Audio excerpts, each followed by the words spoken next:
Hello ladies and gentlemen. So now what we want to do is take what we know about average rate of change and convert it to an instantaneous rate of change. So we're going to start off with our nondescript function f of x. We're going to have a point here. We'll call this A. We'll have another point farther down the curve. We'll call that B. And we're going to talk about the secant between A and B once again.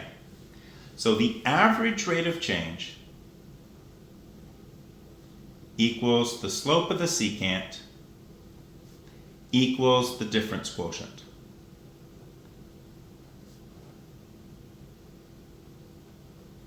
Now we've memorized what the difference quotient is. It's f of x plus h minus f of x over h. And what that means is that this point is x, this point is x plus h, and the distance between x and x plus h is that distance h. This is my y value, this is f of x, this is my y value, this is f of x plus h. So that's where everything is. And that is an average rate of change. Now what I want to do is I want to take this point and I want to start moving it closer and closer to A. So if I was to take B and to move it here, notice that my secant line changes. My secant line has gone from B to what I'm going to call B sub 1.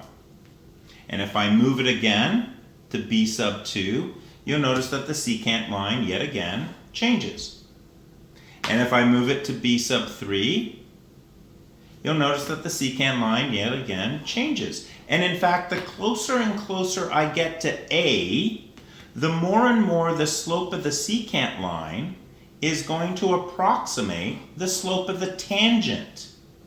And you've done that in physics, and you've done that in grade 12, and the slope of that tangent line at x equals, well, at A, the slope of the tangent line at A is going to be approximated by all of these secants as B gets closer and closer and closer to A.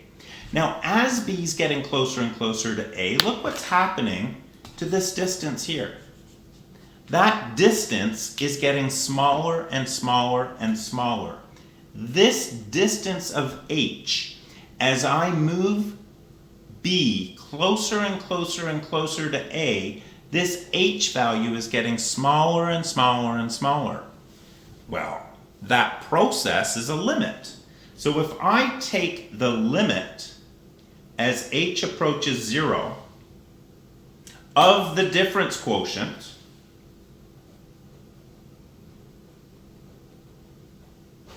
what I'm going to get is the pure definition of the slope of a tangent